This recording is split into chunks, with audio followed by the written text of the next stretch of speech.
पैसा छैन भनेर हुन्छ? तिमीले भन्यो भने त्यो टुरीहरूले पनि त पैसा दिन्छ नि, टुरीलाई गएर भन न।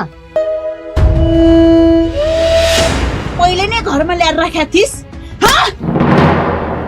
घरमै कुटेर मरिदिन्छन्।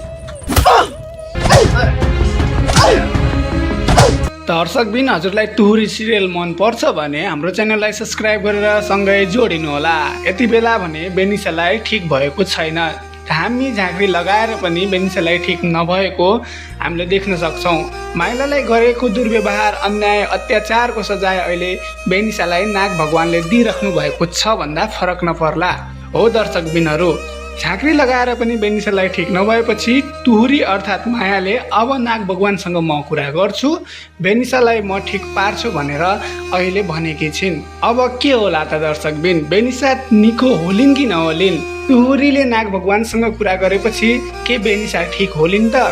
तल कमेन्ट गर्न भने नबिर्सिनु होला। अनि बेनिसा ठिक भएपछि फेरि पहिलाको जस्तै पारा देखाउँछ कि राम्रो हुन्छन् त? त्यो भने हामी बेनिसा ठिक भइसकेपछि हेर्न पाउने नै छौँ। हजुरलाई कस्तो लाग्छ? बेनिसा ठिक भएर पहिला जस्तै व्यवहार नगरेर राम्रो भएको हेर्न चाहनुहुन्छ कि बेनिसा ठिक हुनु हुँदैन?